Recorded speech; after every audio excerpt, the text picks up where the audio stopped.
Students, अस्सलाम वालेकुम। हमारा नेक्स्ट टॉपिक है डिबेंचर्स। एक कंपनी के अंदर डिबेंचर्स कब इशू होते हैं, कौन सी कंपनी डिबेंचर्स इशू कर सकती है और डिबेंचर्स की डेफिनेशन क्या होती है, इसका पर्पस क्या होता है, इसमें और इक्विटी शेयर्स में फ़र्क क्या होता है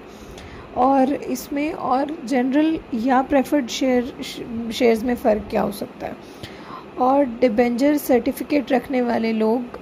कौन लोग होते हैं और उनके अगेंस्ट कंपनी पे क्या लायबिलिटीज़ होती हैं। ये सब चीज़ें हम इस टॉपिक के अंदर कवर करेंगे और हम उसकी काइंड्स को भी देखेंगे कि डिबेंचर्स होती किस किस्म की हैं। डिबेंचर बेसिकली आप यहाँ से हम शुरू करते हैं कि आप किसी परचून वाले के पास गए और आपने जाके उस परचून वाले को कुछ कर्ज दिया और आपने उसे ये कहा कि तुम मुझे एक रसीद पर ये लिख के दे दो कि तुमने मुझे इतना कर्ज देना है और उस कर्ज देने की जब तक वो मुद्दत नहीं आ और तुम मुझे इस तारीख़ को वो कर्ज देना है और जिस तारीख़ तक तुमने वो कर्ज मुझे देना है उस तारीख़ तक तुमने हर 3 महीने के बाद या हर 6 महीनों के बाद या हर 1 साल के बाद इतने % का सूद लगाना है या इंटरेस्ट रेट उसके ऊपर लेके आना है और तुमने वो मुझे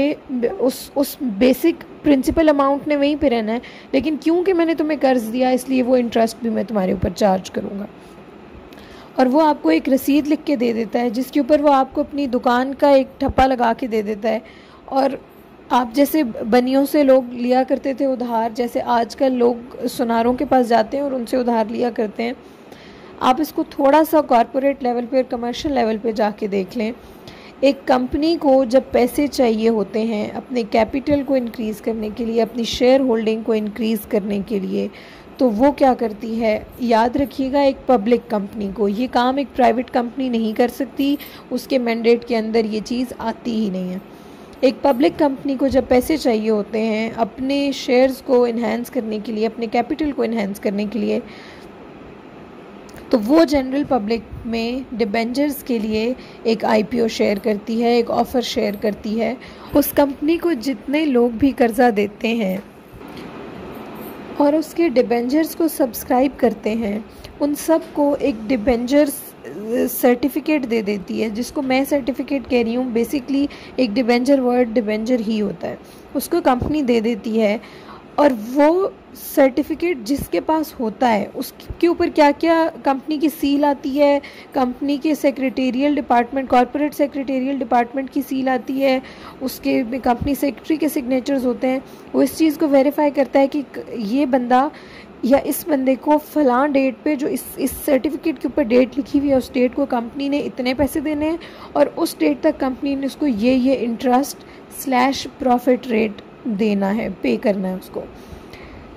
ये सर्टिफिकेट जिस बंदे के पास होता है वो उस कंपनी का क्रेडिटर बन जाता है, वो उस कंपनी का शेयर होल्डर नहीं बन जाता। ये डिफरेंस है, की डिफरेंस है शेयर सर्टिफिकेट रखने वालों में और डिबेंचर रखने वालों में। डिबेंचर रखने वाला कंपनी का क्रेडिटर होता है, वो किसी भी वक्त कंपनी से अपने पैसे वापस ले सकता है, लेकिन जो शेयर सर्टिफिकेट है उसको ट्रांसफ़र करने के लिए उसको ट्रांसफ़र ऑफ शेयर्स या सेल ऑफ शेयर के पूरे प्रोसेस। अब ये एक तरह से चार्ज क्रिएशन होती है कंपनी के एसेट्स के ऊपर, जो कि ऑप्शनल है। इसकी काइंड्स में आ जाते हैं और इसकी काइंड्स ये होती हैं कि कंपनी अपने शेयर्स को जब भी डिबेंचर इशू करती है तो उस टाइम पर कंपनी या तो ये डिसाइड करती है कि वो कुछ क्रेडिटर्स के साथ एक सर्टन एसेट के ऊपर, जो डिफाइंड एसेट होता है और ये डिबेंचर के अंदर लिखा हुआ होता है कि उसके अंदर ये लिखा जाता है कि इस एक पर्टिकुलर एसेट के ऊपर चार्ज क्रिएट हो रहा है और उस पर फ्लोटिंग चार्ज क्रिएट हो रहा है या फिक्स चार्ज क्रिएट हो रहा है। यूजुअली ऐसी सिचुएशन में फिक्स चार्ज क्रिएट किया जाता है। जब एसेट्स के ऊपर चार्ज क्रिएट हो जाता है तो फिर वो फिक्स चार्ज क्रिएट किया जाता है in case of debentures particularly. ऐसे डिबेंचर जो किसी भी पर्टिकुलर कंपनी के एसेट के ऊपर चार्ज क्रिएट करके इशू किए जाएं, ऐसे डिबेंचर को सिक्योर्ड डिबेंचर कहा जाता है। जिन डिबेंचर्स के अंदर पर्टिकुलर कंपनी का एसेट नहीं बताया जाता और उस पर चार्ज क्रिएट नहीं होता, बल्कि जनरली कंपनी की प्रॉपर्टी में से कुछ पैसे देने होते हैं, जो कि एक इम्प्लाइड लाइबिलिटी होती है। कंपनी अगर लिक्विडेशन में जाती है या वाइंडिंग अप के उस प्रोसेस में जाती है या रिसीवर अपॉइंट हो जाता है, ऐसी सिचुएशन की प्रॉपर्टी में से कुछ पैसे देने होते हैं, जो कि एक इम्प्लाइड लाइबिलिटी होती है। कंपनी अगर लिक्विडेशन में जाती है या वाइंडिंग अप के उस प्रोसेस में जाती है या रिसीवर अपॉइंट हो जाता है, ऐसी सिचुएशन में वो तो इशू होना ही फिर भी उसका रिस्पांस आना ही आना होता है। लेकिन इन अनसिक्योर्ड डिबेंचर होल्डर्स के पास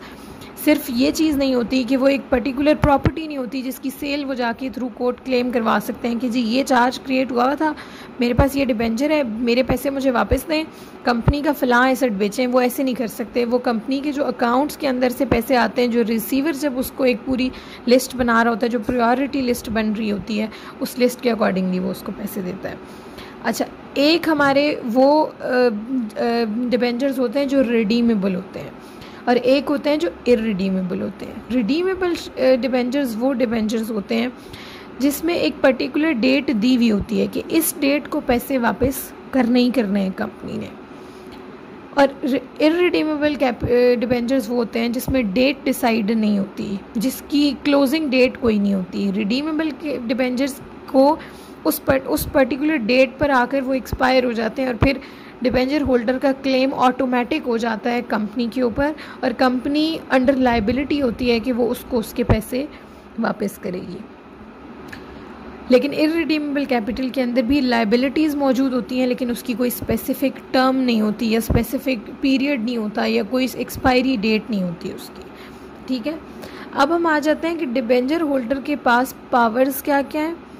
और क्या वो वोटिंग कर सकता है या नहीं। हमारे पास एक सबसे जो बड़ी मिसकंसेप्शन हमें नज़र आती है और हमें सुनने में आती है वो ये होती है कि जो डिबेंचर होल्डर है वो भी कंपनी के जो डिसीजन मेकिंग है उसका पार्ट बन सकता है। जैसे मैंने आपको कहा कि शेयर होल्डर के अंदर और एक डिबेंचर होल्डर के अंदर फ़र्क ये है कि डिबेंचर होल्डर कर्ज ख़्वाह है कंपनी का और शेयर होल्डर जो है वो ओनर है कंपनी का। तो डिसीजन मेकिंग और वोटिंग की पावर किसके पास होनी चाहिए? ओनर के पास, कर्ज खा के पास नहीं होनी चाहिए। और ये कंपनी देती भी नहीं है किसी भी पब्लिक कंपनी के अंदर। और किसी भी पब्लिक कंपनी का इतने बड़े लेवल का बिजनेस होता है कि वो डिसीजन मेकिंग डिबेंचर होल्डर्स को दी नहीं जा सकती। डिसीजन मेकिंग शेयर होल्डर्स और शेयर होल्डर्स के अपॉइंटेड डायरेक्टर्स करते हैं, उसके अलावा वोटिंग और कोई भी नहीं करता।